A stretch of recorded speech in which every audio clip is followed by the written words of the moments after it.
gendong tas merahku di pundak. Selamat pagi semua, ku nantikan dirimu di depan kelasmu, menantikan kami. Guruku tersayang, guru tercinta, tanpamu apa jadinya aku? Tak bisa baca tulis, mengerti banyak hal, guruku terima kasihku. Assalamualaikum warahmatullahi wabarakatuh. Perkenalkan, nama saya Nirmala Sari dari SD Negeri 1 Ulu Lapau. Perkenalkan, nama saya Rosnani SPD dari SMP Negeri 2 Wolo. Perkenalkan, nama saya Anwar dari SD 1 Samenre. Kami calon guru penggerak Angkatan 8 Kabupaten Kolaka tahun 2023 akan melakukan proses coaching atau supervisi akademik untuk memenuhi tugas demonstrasi kontekstual modul 2.3. Selamat menyaksikan. Assalamualaikum Pak Anwar. Waalaikumsalam. Silakan.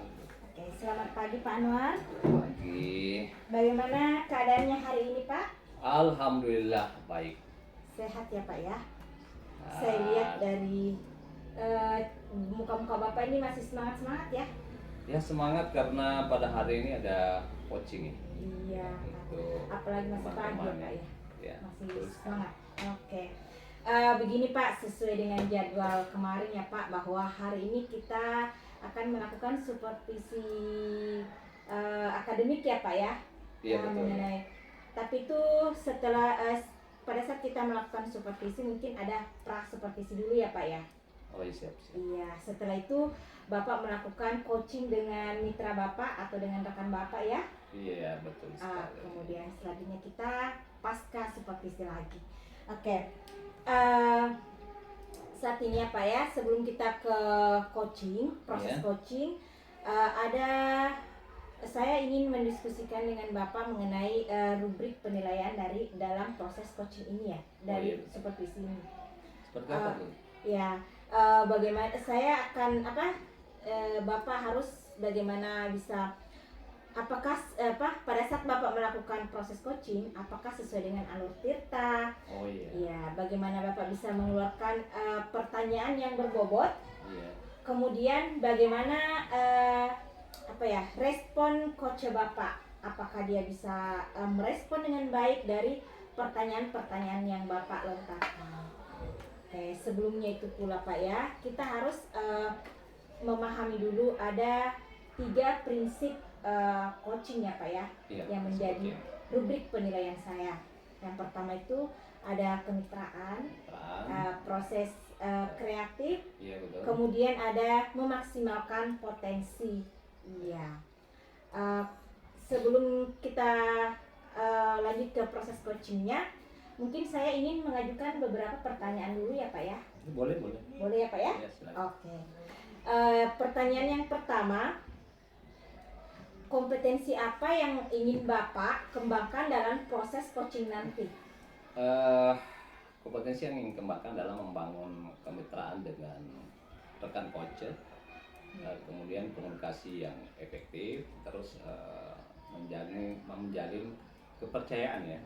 Iya. Karena tanpa kepercayaan saya rasa kita tidak akan menggali potensi-potensi coach tersebut. Betul sekali. Ya seperti itu, jadi harus ada kemitraan, komunikasi yang efektif, kemudian memberikan pertanyaan-pertanyaan yang berbobot sehingga coach ini tidak merasa tertekan dan bisa memberikan jawaban seluas-luasnya. Betul sekali Pak ya. Kemudian bisa saya lanjut ke pertanyaan berikutnya Pak? Boleh, silakan. Oke. Pertanyaan berikutnya, menurut Bapak yang setelah melakukan proses coaching, kompetensi yang mana yang seharusnya yang ingin Bapak saya observasi? Mungkin berkaitan dengan kemitraan ya. Dan kemitraan ya Pak ya. Komunikasi yang efektif ya. Karena di situ bisa dinilai cara coaching memberikan pertanyaan-pertanyaan yang berbobot sehingga teman coach ini bisa menangkap apa yang kita pertanyakan. Oke Pak, iya ya. Berarti Bapak ingin saya observasi bagian kemitraan dan bagaimana apa ya, komunikasi efektif Iya, antara betul. Bapak dengan rekan Bapak ya. Iya. Oke. Pertanyaan selanjutnya Pak ya. Indikator ketercapaian apa yang Bapak inginkan yang menjadi tujuan yang akan dikembangkan dalam proses coaching Bapak? Oh, indikator ketercapaian yang saya inginkan adalah bagaimana teman coach ini bisa memberikan jawaban sesuai dengan apa yang saya tanyakan, karena pertanyaan yang akan saya ajukan adalah ya berkaitan dengan alur cerita ya. Apa tujuannya, kemudian identifikasi masalahnya apa, kemudian reaksinya ke depan apa, dan tanggung jawab yang diambil. Nah, itu saya rasa hal-hal yang sangat penting dalam pertanyaan nanti, sehingga teman coach ini betul-betul apa ya, menyelesaikan masalah yang dihadapi, artinya solusi yang dia inginkan seperti apa, dan apa tindak lanjut yang diinginkan seperti apa ke depan, seperti itu. Oke Pak Anwar ya. Dari pertanyaan dalam pra-supervisi sudah tanyakan. Mungkin untuk selanjutnya saya akan tanyakan di pasca supervisi. Oke, siap. Mungkin Bapak bisa melanjutkan proses coachingnya dengan rekan Bapak, silakan Pak. Baik Bu, terima kasih. Misalkan berkomunikasi dengan teman. Silakan. Assalamualaikum Pak. Waalaikumsalam warahmatullahi wabarakatuh. Apa kabar Bu Nirmala ini? Ya, alhamdulillah baik Pak, sehat. Ibu tadi sudah menelpon ya? Iya Pak. Saya tidak angkat karena kebetulan ada kegiatan. Jadi saya menelpon Bapak tadi itu karena sebenarnya ada hal yang ingin saya ceritakan kepada Bapak, ada hal yang ingin saya diskusikan bersama Bapak. Apa yang inginkan Ibu pada pertemuan ini? Kira-kira apa yang? Jadi dalam pertemuan ini saya ingin menyampaikan atau saya ingin sharing tentang Iya. masalah yang saya hadapi Pak di sekolah. Kalau boleh cerita, Ibu boleh ceritakan apa permasalahan sebenarnya yang Ibu hadapi di sekolah? Ya, jadi sebenarnya saya ini mengalami masalah khususnya di kelas saya ya Iya. Pak. Jadi saya itu mengajar di kelas 2, Oh, iya. kelas 2 SD. Terus? Masalah yang pertama ya Pak, masalah yang pertama. Banyak masalahnya Ibu nih. Ada 2 Pak. Oh iya. Ada 2 ini yang ingin saya Ah. ceritakan sama Bapak. Silakan ceritakan. Nah, yang pertama itu saya kan mengajar di kelas 2. Nah, kita tahu kan kelas 2 SD itu bagaimana? Maksudnya pemahamannya itu tentang gurunya, tentang pelajarannya itu masih minim. Iya, betul. Nah, seperti itu. Nah, terus beberapa minggu yang lalu kan Iya. kita semua ini merayakan peringatan hari 17 Agustus, Hari Iya. Kemerdekaan Republik Indonesia. Iya. Nah, untuk memperingati ini, Iya. kan di kecamatan itu banyak kegiatan-kegiatan Pak. Iya, betul. Banyak sekali kegiatan-kegiatan yang harus diikuti oleh sekolah. Iya. Nah, terus hubungannya dengan masalah saya ini Pak, Iya. begini, setiap harinya kan itu selama satu minggu terakhir itu sebelum tanggal 17 itu kita kan sibuk melatih anak-anak yang akan ikut lomba. Iya. Khususnya itu yang gerak jalan, kemudian ada yang lomba kesenian. Kita kan sudah dibagi-bagi, artinya sudah dibagi-bagi sama kepala sekolah untuk melakukan tugas kita masing-masing dengan melatih anak-anak tersebut. Iya. Yang akan mengikuti lomba.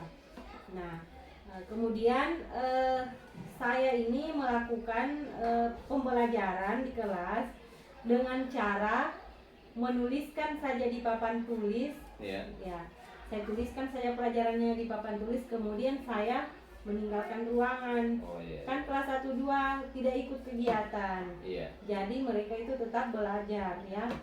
Jadi saya kasih saja itu menulis di papan tulis, kemudian saya keluar. Nah, setelah itu ada siswa saya Iya. yang memang orangnya dia aktif bertanya.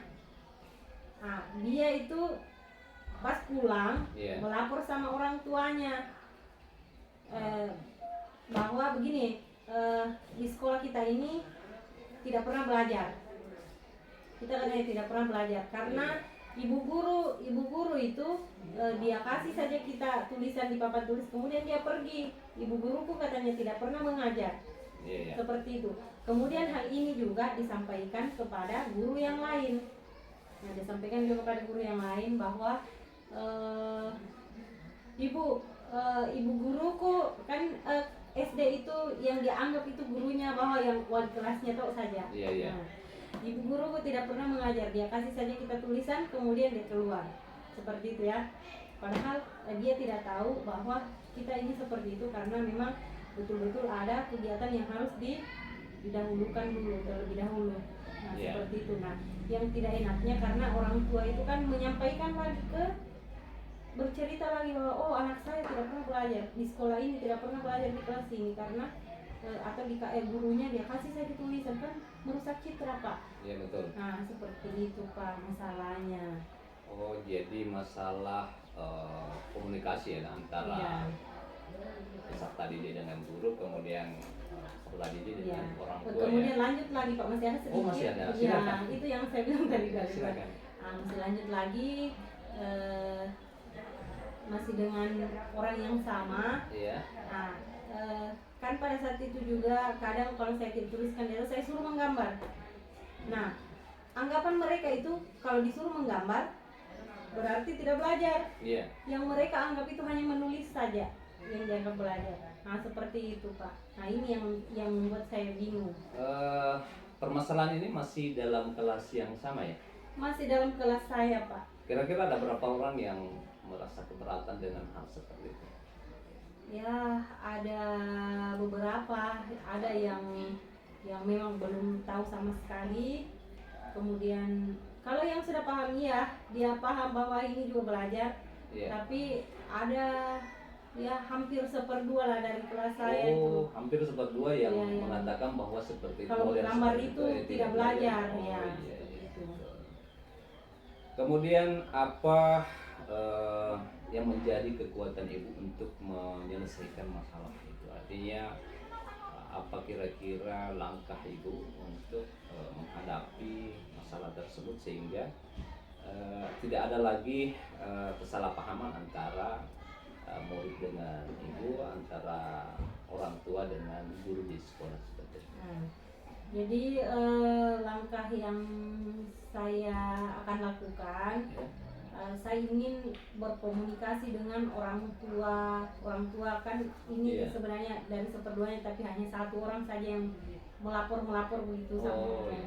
Saya ingin berkomunikasi lebih intens Iya. dengan orang tua dari siswa tersebut. Kemudian saya ingin rekan kerja dengan kepala sekolah membantu saya menyelesaikan hal ini. Oh, seperti itu ya. Ya, Pak. Terus ketika ibu masuk di kelas pasti ada pemetaan yang ibu lakukan bahwa Ya. kemampuan murid saya seperti ini, kemampuan si A seperti ini. Kira-kira kalau ibu bisa memetakan kemampuan cara memahami cara memahami pembicaraan ibu terhadap mereka, artinya komunikasi ibu terhadap dia, kira-kira daya serapnya seperti apa? Artinya mampu menyerap apa yang disampaikan atau hanya sebagian saja atau sebagian kecil saja yang mampu memahami hal seperti itu? Nah, jadi dari kejadian ini, Pak, saya mencoba kan belum berkomunikasi sama orang tuanya, jadi Iya, saya iya. berkomunikasi dulu kepada siswanya. Iya. Saya mencoba menyampaikan dan menjelaskan, kemudian memberikan mereka pemahaman bahwa belajar itu yang pertama tadi kenapa saya tulis saja di atas kemudian saya keluar karena ada hal penting dan saya menjelaskan bahwa alasannya seperti ini ya, bahwa ya saya melakukan ini karena ada alasannya. Kemudian saya jelaskan alasannya seperti ini. Nah, mereka juga dan akhirnya kebanyakan mereka sudah oh iya Bu. Kemudian yang kedua saya juga menjelaskan bahwa memberikan pemahaman bahwa belajar itu bukan menggambar itu bukan berarti tidak belajar ya, itu Yeah. juga termasuk dalam pelajaran seni. Jadi bukan hanya menulis saja yang dikatakan belajar, tapi semua yang dilakukan di sekolah itu misalnya menggambar, menulis, menyanyi, itu semua termasuk dalam pembelajaran. Nah, pada saat itu ya alhamdulillah banyak yang merespon baik. Ya. Jadi seperti itu ya. Kemudian berkaitan dengan masalah itu tadi, pernahkah kira-kira ada cara pengaturan kepala sekolah bagaimana mengatur menghadapi kegiatan ya ekstrakurikuler ini tentang umpama kelas 1, 2, 3 itu tidak dilibat gurunya, itu hanya dilibatkan ketika sore hari, artinya dalam proses pelatihannya harus ada fokus pada kelas rendah dulu, mengajar dulu, atau adakah pembagian seperti itu di sekolah? Nah, sebenarnya begini Pak, kan di sini kepala sekolah sudah membagikan tugas kita masing-masing. Yeah. Nah, yang bagian lomba ini yang dampingi. Yeah. Nah, yang bagian ini yang dampingi. Sementara kan di SD kita tahu kita hanya beberapa orang saja. Kalau misalnya kan kita juga mau maju ikuti lomba, otomatis kan keinginan sekolah juga itu harus maksudnya ada keinginan untuk mendapatkan juara, mendapatkan yang lebih baik. Tidak bisa juga diabaikan. Nah, betul, ya kan? Jadi saya dilibatkan di situ di dalamnya Pak. Ya, jadi otomatis pembelajaran kita untuk 1 minggu pun itu kan agak terbengkalai, maksudnya tidak terlalu fokus ke situ, tapi tetap kita jalankan tugas, memberikan pembelajaran kepada anak-anak seperti itu Pak. Kira-kira peluang yang ingin Ibu inginkan, artinya ke depan ini apakah langkah yang Ibu lakukan ini kira-kira bisa menyelesaikan solusi yang Ibu tawarkan tadi? Iya Pak, jadi begini, kan saya sudah menyampaikan kepada siswa, sudah memberikan pemahaman bahwa hal ini terjadi karena seperti ini, kemudian pembelajaran ini seperti ini, kan saya sudah memberikan pemahaman kepada siswa. Tapi karena kan sudah terlanjur, orang tua itu kan biasanya salah tanggap. Ya, sudah terlanjur itu. Nah, makanya yang harus diselesaikan lagi yang itu Pak, yang dengan orang tua harus kita bersihkan nama kita, harus kita bersihkan kembali citra kita. Maka dari itu saya ingin itu tadi solusinya, kepala sekolah kerjasama kepala sekolah, kemudian rekan sejawat, kemudian orang tua itu harus ketemu semua Pak, supaya tidak ada lagi kesalahpahaman di masyarakat sana bahwa di sekolah ini seperti ini. Kira-kira adakah hambatan yang kita temui ketika menginginkan solusi seperti itu? Kemungkinan ada hambatan atau kendala yang Ibu temui ketika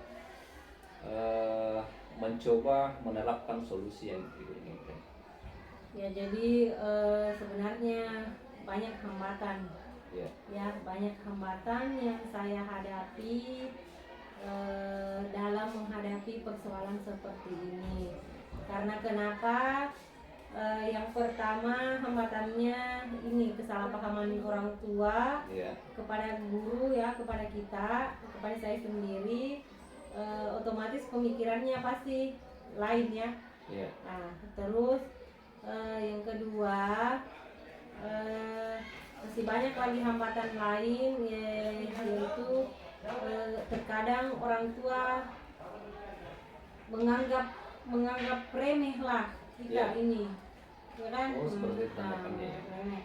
Terus kadang juga orang tua berpikir bahwa di sekolah ini seperti ini, makanya kadang ada orang tua lagi yang mau dia kasih pindah siswanya, karena tidak belajar tadi. anaknya, karena dengan alasan seperti itu tidak pernah belajar. Belajar.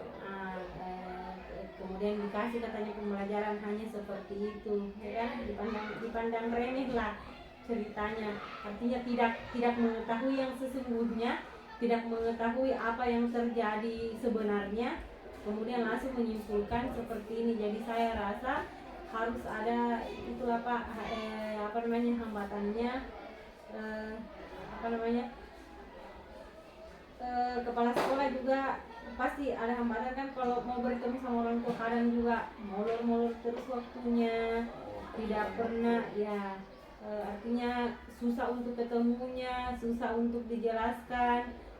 Makanya seperti itu Pak. Jadi selama ini yang menjadi beban buat ibu adalah karena adanya tanggapan orang tua seperti itu. Ya.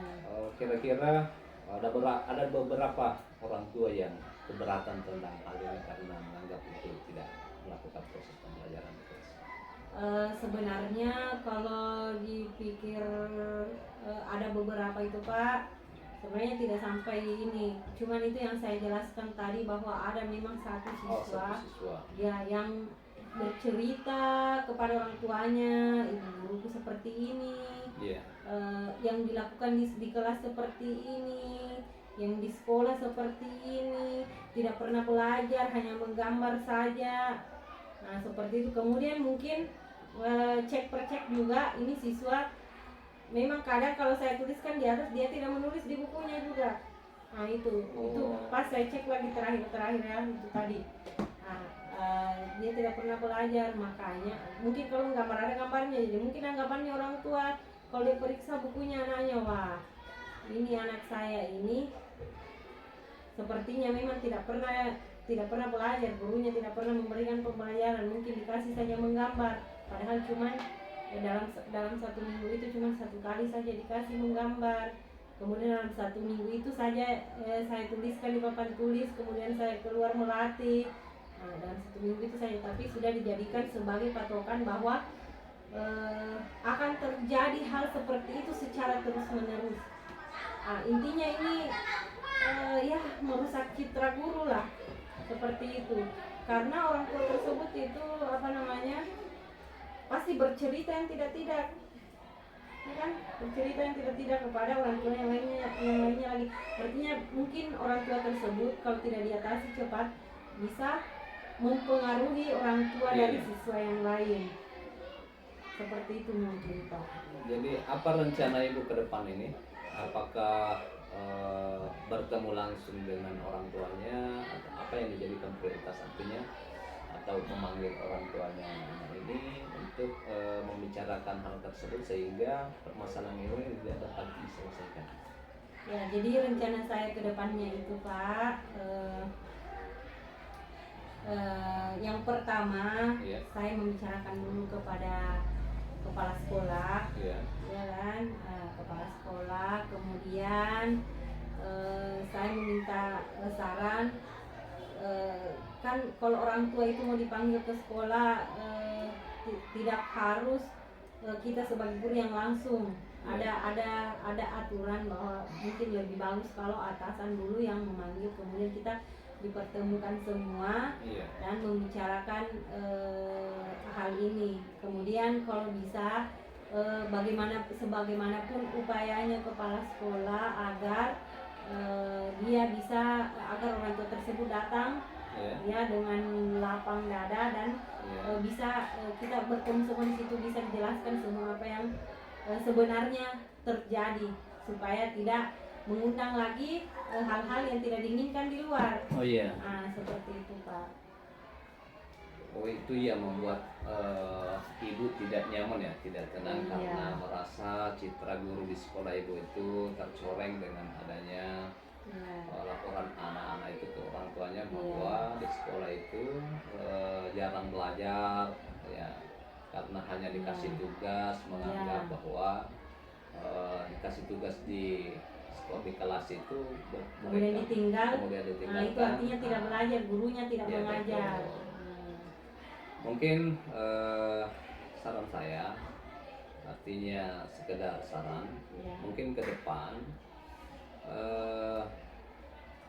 kelas rendah itu harus fokus pada peserta didik dulu, kemudian mengikuti kegiatan ekstrakurikuler. Ini hanya sekedar saran ya. Kemudian bagaimana jangka waktu yang Anda perlukan untuk menyelesaikan permasalahan itu? Nah, karena jangka waktu yang saya butuhkan untuk menyelesaikan permasalahan ini, saya rasa harus secepatnya ya Pak. Secepatnya. Karena kalau terlalu lama nanti berlarut-larut, nanti orang tua betul. itu saling mempengaruhi ke orang tua yang lain seperti itu. Karena kalau misalnya ditunda, Ya. nah akhirnya tambah melebar, akhirnya kita semakin semakin besar. Pernahkah ada orang tua murid di sekolah ibu yang menginginkan anaknya pindah karena persoalan ini? Artinya karena jarak belajar, pernah ada terjadi? Selama ibu memegang di kelas itu? Kalau yang itunya Pak belum terjadi. Artinya ini masih permasalahan yang saya hadapi ini, yang saya cerita ke Bapak. Oh iya, jadi Cuman kan kita kita menghindari hal tersebut supaya tidak tercoreng juga nama sekolah kita. Kalau misalnya terjadi seperti itu kan otomatis nama sekolah kita di sekolah sana yang tidak bagus. ya, rencana yang solusi yang ibu inginkan ini, rencana yang ibu inginkan terjadi ini mudah-mudahan dapat tercapai. Kemudian tolak ukur rencana ibu ini, kira-kira apa yang bisa dijadikan tolak ukur keberhasilan yang solusi tadi yang Ya, jadi tolak ukurnya yaitu tadi Pak, ketika anggapan saya, harapan saya, ketika mungkin orang tuanya sudah sudah dipanggil ke sekolah, kita sudah ketemu semua. Mungkin kalau kepala sekolah, rekan guru dan saya yang mengalami sendiri mungkin menjelaskan hal yang terjadi, mungkin memberikan pemahaman kepada orang tua tersebut, mungkin orang tua tersebut bisa memahami dan tidak menganggap tidak mempercaya anaknya secara sepihak saja, tapi ya itu Pak. Oh iya, bagus sekali rencana itu ke depan. Kira-kira ketika rencana ini sudah selesai, anggaplah sudah selesai, artinya kita hanya berandai-andai. Ketika ini sudah kita dipertemukan dengan orang tua siswa, terus ada kesalahpahaman lagi setelah pertemuan itu, bagaimana cara ibu mengatasi? Artinya orang tua siswa tadi ini kurang menerima lah ketika mau dipertemukan, jadi merupakan hambatan mungkin yang ibu lakukan ini. Kira-kira adakah solusi lain setelah ketika menemukan umpama ketika menemukan kendala, adakah solusi lain yang terbaik yang bisa digunakan? Saya rasa Pak, kalau misalnya kita sudah bertemu dengan orang tua tersebut, kemudian kita menggunakan juga bahasa-bahasa yang bisa memberikan dia pemahaman, saya rasa mungkin orang tua tersebut tidak lagi artinya berpikir ini. Nah itu tergantung lagi dari kita yang menjelaskan, kepala sekolah yang menjelaskan bagaimana caranya memberikan pemahaman kepada orang tua tersebut. Oh jadi bagaimana cara mengkomunikasikan tentang proses pembelajaran tersebut kepada orang tua? Dengan cara kita mengkomunikasikannya kepada orang tua. Karena banyak banyak orang tua lagi yang mengkomunikasikan kepada orang tua. Betul. Karena banyak orang tua yang tidak memahami walaupun berkali-kali dijelaskan begitu. Itu maksud saya hambatannya kan. Ketika dijelaskan seperti ini, ya mereka belum paham, mungkin dimaklumi karena atau tingkat pemahamannya yang minim mungkin. Ya, itu yang saya tanyakan tadi tentang hambatan. Terus siapa kira-kira yang akan kita libatkan dalam menyelesaikan masalah yang membantu itu? Nah intinya yang saya libatkan itu ya yang pertama kan kepala sekolah. Ya, Nah, itu dukungan penuh harus ada. ya betul. Nah, terus kalau bisa rekan sejawat. Iya, Ya.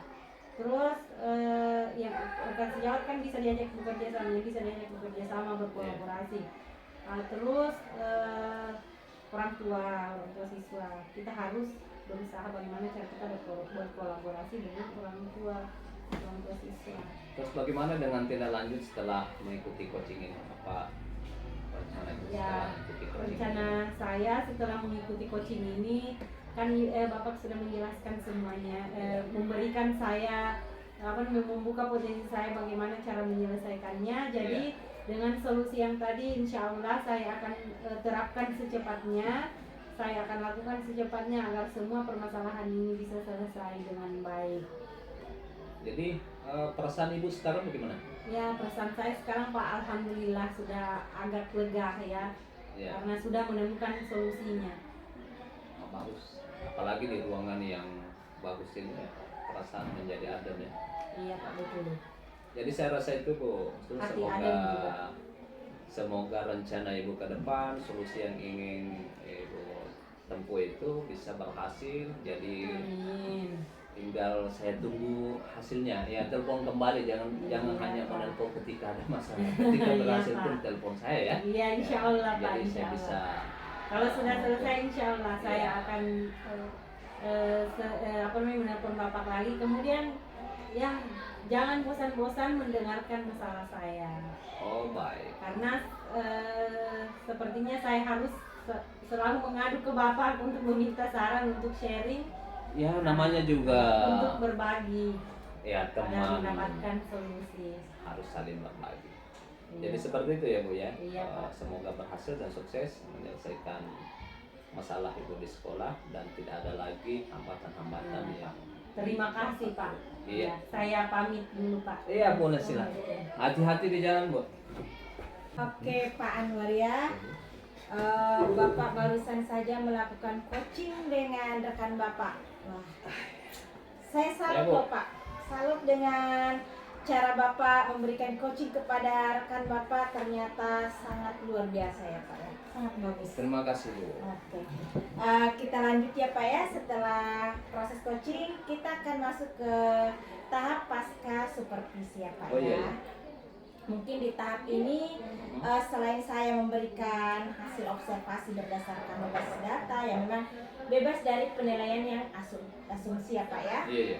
Mungkin ada beberapa pertanyaan yang mungkin saya tanyakan dulu ya Pak ya. Iya siap siap. Sebelum saya berkomentar mungkin saya ajukan pertanyaan dulu ya Pak ya. Ya. Oke.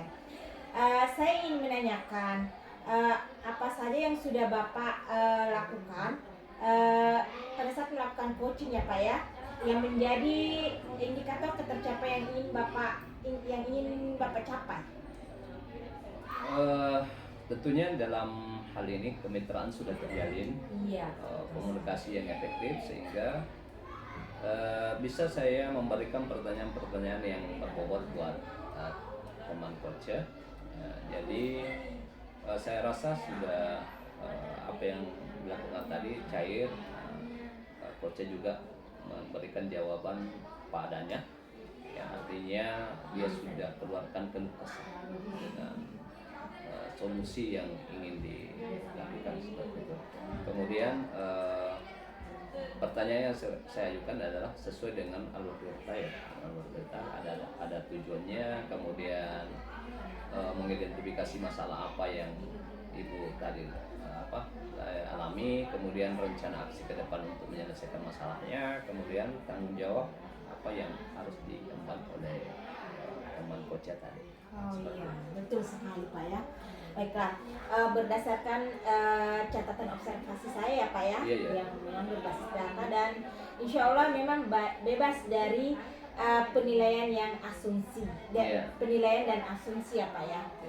Kemudian berdasarkan observasi saya kan di awal pada saat pra supervisi saya sudah menanyakan apa yang ingin saya observasi ya, Iya. dan Bapak memilih kemitraan serta komunikasi yang efektif. Iya. Jadi yang menjadi fokus saya yaitu di tahap diproses kemitraan Bapak dengan rekan Bapak Iya. serta komunikasi yang efektif. Iya. Nah, setelah saya mengobservasi ternyata memang kemitraan Bapak dengan coach, di Iya. mana Bapak bertindak sebagai coach itu berjalan sangat baik ya Pak. Iya. Bapak bisa mengeluarkan pertanyaan atau mengajukan pertanyaan-pertanyaan yang memang berbobot, Iya. sehingga saya lihat rekan Bapak itu merespon dengan baik, Iya. sehingga permasalahannya itu keluar dan mengalir begitu saja dengan tetap rileks. Iya. Ya, Bapak pun mengeluarkan pertanyaan tanpa ada unsur menjustis ya Pak ya. Iya, betul. Semuanya berjalan dengan baik. Bapak juga menjalin komunikasi yang sangat efektif dengan rekan Bapak sebagai coach. Kemudian saya lihat alur yang Bapak lakukan itu dalam proses coaching memang sesuai dengan alur Tirta, Iya. di mana Bapak pertanyaan yang Bapak ajukan itu ada tujuan utamanya, memang menanyakan tujuannya apa. Kemudian Bapak bisa mengidentifikasi masalahnya, masalah apa yang dia alami oleh teman Bapak. Saya lihat ya Pak ya. Kemudian Bapak sudah bisa menggali rencana aksi yang ingin dilakukan oleh coach Bapak ya. Iya. Kemudian Bapak juga bisa mengajukan pertanyaan sehingga ibu itu atau rekan Bapak itu bisa mengenali tanggung jawabnya, apa yang akan dilakukan dalam menangani permasalahannya. Oke, itu berdasarkan observasi saya Pak ya. Oke, terima kasih. Boleh saya mengajukan lagi satu pertanyaan Pak? Iya, boleh, silakan. Oke, untuk pertanyaan terakhir ya Pak ya. Iya. Setelah kita melakukan proses coaching ini, saya ingin menanyakan kompetensi apa yang ingin Bapak kembangkan ke depannya? Yang ingin saya kembangkan adalah tentang komunikasi yang efektif, karena kadang komunikasi ini yang disalahartikan oleh teman ketika tidak disampaikan dengan baik. Oh iya. Ya, jadi komunikasi yang baik akan menghasilkan jawaban yang baik pula, seperti itu. Betul sekali Pak ya. Oke, mungkin setelah selesai pertanyaan terakhir saya, berakhir pula proses supervisi akademik kita ya Pak ya. Iya. Setelah Bapak melakukan proses coaching, semoga ya Pak ya kompetensi yang ingin Bapak kembangkan ini berjalan dengan baik ke depannya. Amin. Ya. Mungkin ke depannya kita akan ketemu lagi di supervisi selanjutnya Pak. Ya, Saya siap, Bu. ingin semua yang sudah Bapak inginkan atau yang rencanakan ke depannya bisa berjalan dengan baik. Oke, terima kasih, Bu. Ya, terima kasih ya Pak ya. Ya, terima kasih. Guruku, terima kasih